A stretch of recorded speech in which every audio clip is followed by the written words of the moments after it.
¿Cuál fue el criterio para que el Papa Francisco lo determine ahora? Sí, la Iglesia sigue diciendo que el aborto... Sí, claro, lo dice el propio Papa. A ver, el Papa dice, sigue siendo un pecado grave. No es que se exhorta a la gente a descuídense y aborten. Eso está claro. No.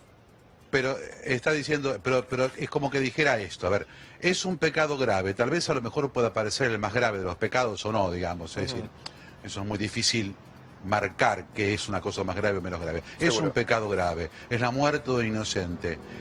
Pero ante esta cosa que es grave, sin embargo, ni siquiera ante esto Dios, a quien le pide perdón, le niega el perdón, ¿no? Claro. Y la Iglesia tiene que ser constantemente imagen de Dios, no es un concepto humano. Sí. La Iglesia y el Papa lo marca bastante bien en toda la carta. Fíjate que dice esto continuamente, no es igual que la justicia humana, no es igual que los tribunales de los distintos estados, quiero decir. Nosotros mismos en el tribunal eclesiástico, por ejemplo, no somos un tribunal más como son todos los tribunales que integran la justicia organizada de una nación o de esta nación en particular, de cualquiera en general. Ajá, sino padre, que son leyes, son formas, son procedimientos para ayudar. Sí. ¿Qué pasa con las mujeres que alguna vez abortaron y en su momento no se las perdonó? No, eso no sucedió, ¿sabes por qué? Porque pasaba dos cosas. En primer lugar, se podía recurrir a los lugares que se sabía donde se perdonaba, digo, ¿no? Y además, si suponete, la persona, la mujer, no es solamente la mujer esto, porque es decir, está hablando también de los médicos, los enfermeros, de los que cooperan voluntariamente, no obligados. Es decir, van a un lugar y se le decía, acuda a tal otro lugar. No es que no se le decía. Y si la situación era muy complicada, en extremo, el mismo confesor podía, como de forma extraordinaria, absolverlo, digamos, ¿no? Supongamos porque no había posibilidad de llegar al otro lado, porque la persona estaba enferma gravemente, por lo que fuera. Es decir, había como una posibilidad de llegar igual a la absolución. No es que se negaba, la Iglesia no negó nunca. Pero lo que quiere hacer esto es al revés, digamos, es demostrar a la Iglesia adentro, en primer lugar, que experimentó lo que significa la misericordia durante el año, que ni siquiera con esto, que es grave, la misericordia se detiene. ¿Puede un sacerdote negarse a brindar el perdón ante una mujer?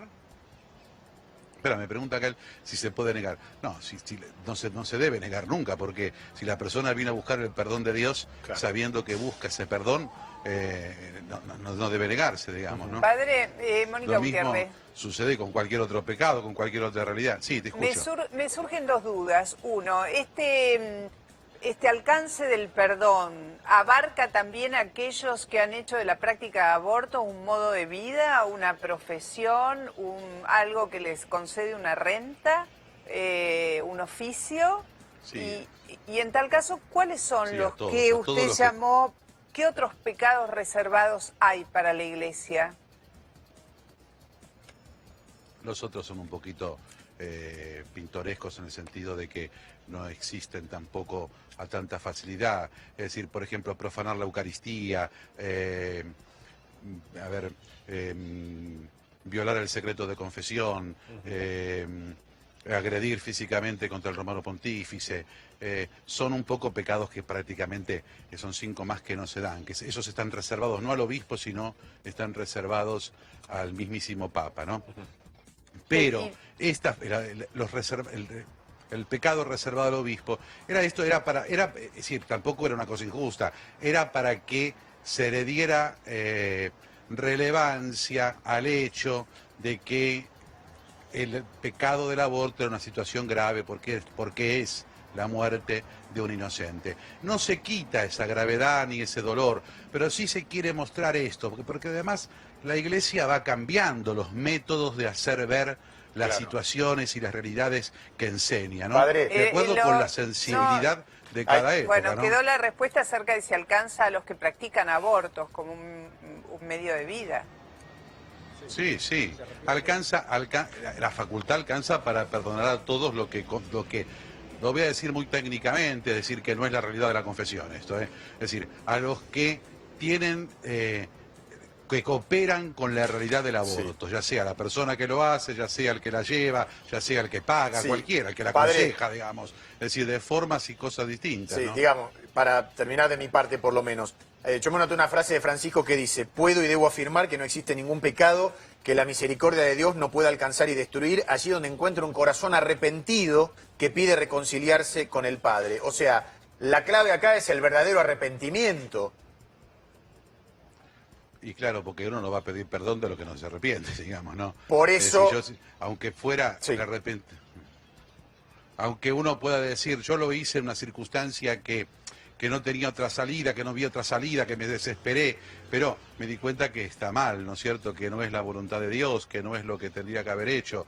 Es verdad que a veces también, si uno tuviera que decir, esto tiene atenuantes, ¿no? Porque hay personas que se encuentran ante cualquier realidad de pecado, se encuentran sujetas a esto, hasta a veces hasta por condicionamientos internos, psicológicos. Claro, pero yo le decía esto, padre, y ya para cerrar, como... no sirve formar parte de un equipo, no sé, un médico, una enfermera que se dedica a esto toda la semana y que el domingo va y dice arrepentirse y el lunes arranca con los abortos. Eso digo que es lo que no sirve. No, tal cual. Lo que la iglesia no acepta, no que no sirve. No es que yo digo, yo pongo